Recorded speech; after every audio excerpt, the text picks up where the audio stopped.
façon si circonstanciée ces accords. Nous commençons avec les interventions pour les groupes politiques. Monsieur Preda pour le PPE, 2 minutes. Monsieur le Président, Madame la Haute Représentante, je voudrais commencer par saluer l'accord du 14 juillet sur la question du nucléaire iranien et vous féliciter personnellement pour votre engagement dans la facilitation de cet accord.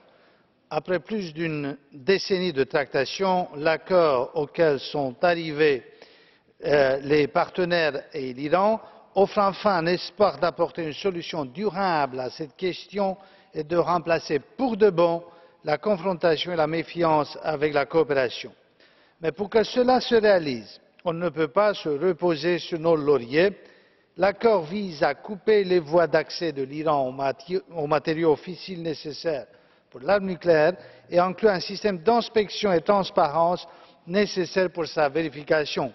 L'essentiel réside, comme vous l'avez souligné, dans la mise en œuvre. Seule l'application des engagements pris dans le plan conjoint compréhensif d'action constaté par l'Agence internationale de l'énergie atomique permettra la levée des sanctions économiques et financières à l'égard de l'Iran.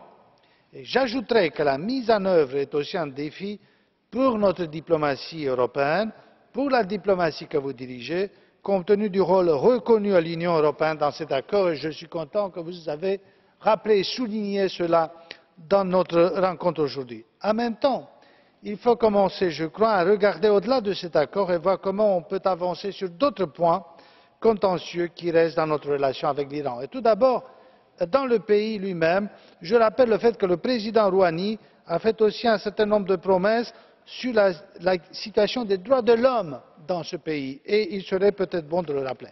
Enfin, il faut voir cet accord dans l'optique plus large de notre objectif de recherche de la paix et de la stabilité au Moyen-Orient.